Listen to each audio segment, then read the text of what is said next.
তো আমরা শুনছি সূরা বুরুজ এক নজরে কোরআন থেকে। তো সূরা বুরুজের যে ফজিলত রয়েছে, ফজিলত সম্পর্কে এইরকম বর্ণনা করা হয়েছে। জাবুর ইবনু সামুরা রাদিয়াল্লাহু থেকে বর্ণিত, আল্লাহ রাসূল সাল্লাল্লাহু আলাইহি সাল্লাম জোহর ও আসরের নামাজে সূরা তারিক, সূরা বুরুজ এই ধরনের সূরাগুলো পড়তেন। আর এটি আলোচনা করা হয়েছে আবু দাউদের 805, তিরমিজি 307, সহিহ।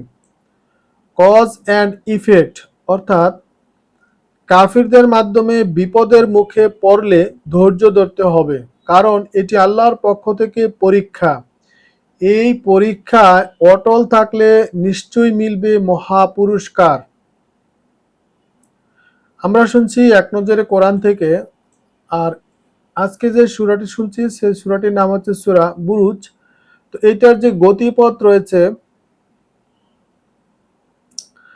চারটি গতিপথের কথা বলা হয়েছে এবং একটি সেন্ট্রাল থিম রয়েছে। আমরা আগে সেন্ট্রাল থিমটির কথা শুনি।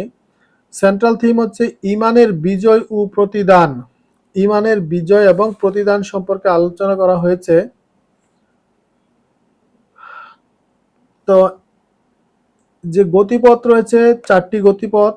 এক নাম্বার হচ্ছে মহিমান্বিত শপথ। আল্লাহ তাআলা নক্ষত্রপুঞ্জ বিশিষ্ট বিশাল আকাশ ও কিয়ামতের দিনের শপথ দিয়ে সূরাটির সূচনা করেন।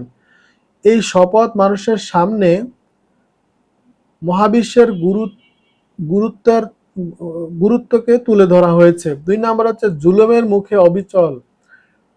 শুধুমাত্র আল্লাহর উপর ঈমান আনার অপরাধে বহু মানুষকে জীবন্ত পুড়িয়ে মেরেছে গর্তওয়ালারা। সেই সব মজলুম মুমিনরা তবু আল্লাহর পথে অবিচল ছিলেন। 3 নাম্বার হচ্ছে আল্লাহর ক্ষমতা। আল্লাহ তাআলা পাকড়াও অত্যন্ত কঠোর। যারা জুলুম নির্যাতন করেছেন তাদেরকে শাস্তি দেওয়া সকল অধিকার ও সক্ষমতা তার আছে, সেটি মনে করিয়ে দেওয়া হয়েছে এই সূরার এই বিষয়টিতে। 4 নাম্বার হচ্ছে ঐতিহাসিক প্যাটার্ন। ফেরাউন ও সামুদ জাতি ওই সীমালঙ্ঘনে মেতেছিল। সীমা ছাড়িয়ে যাওয়ার পর তাদেরকে ধ্বংস করে দেওয়া হয়। আজও তারা সীমালঙ্ঘন ও বাড়াবাড়িতে ব্যস্ত। তারা ধ্বংসের দিকেই এগুচ্ছে।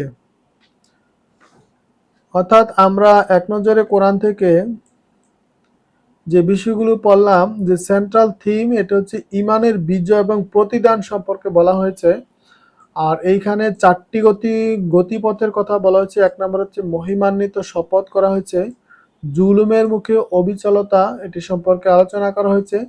আল্লাহর ক্ষমতা সম্পর্কে আলোচনা করা হয়েছে। তারপর হচ্ছে ঐতিহাসিক প্যাটার্ন সম্পর্কে আলোচনা করা হয়েছে।